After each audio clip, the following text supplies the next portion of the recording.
Fuerza Aérea de Ñuguazú ya se iniciaron las obras para adecuar el sitio con miras a la visita del Papa Francisco. Una comitiva encabezada por el presidente de la República recorrió la zona y nuestra compañera Jazmín García nos amplía la información. Buenas tardes. Y este es el hangar de la Fuerza Aérea que será utilizado como sacristía para el Santo Padre. Aquí se construirá un baño privado y también baños y vestuarios para los celebrantes. Por esta parte se pueden observar las obras que ya se están realizando para mejorar los accesos.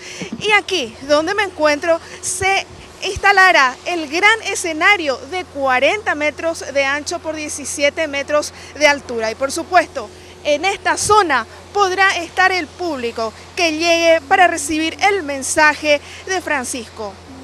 Se estima que 2 millones de personas participarán del evento, por lo cual el predio de poco más de 30 hectáreas será dividido en cuadrículas separadas por calles. El Papa llegará hasta la Fuerza Aérea en vehículo cerrado, pero se acercará a la gente en papamóvil. Los accesos para el público serán varios y tendrán 50 metros de ancho. Salvo para las personas con discapacidad, el acceso vehicular será restringido kilómetros antes. El recorrido que haría el Papa sería acá este recorrido recorrería aproximadamente unos 4 kilómetros entre el público.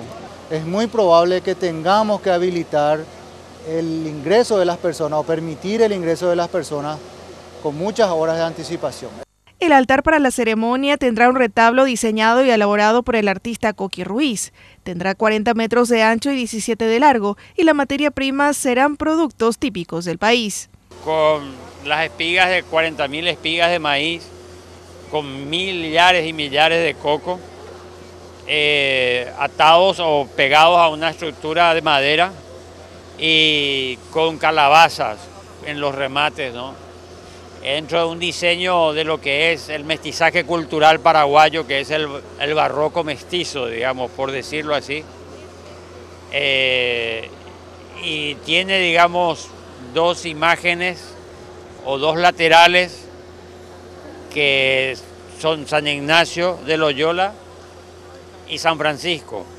También desde aquí el Papa Francisco dará la gran bendición del Ángelus que será transmitida a nivel mundial.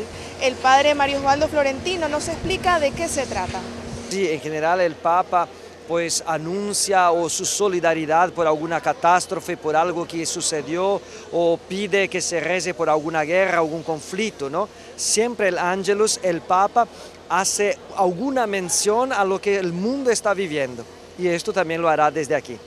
Todos los detalles del evento fueron presentados al presidente de la República y autoridades nacionales, quienes recorrieron la zona con miembros de la organización.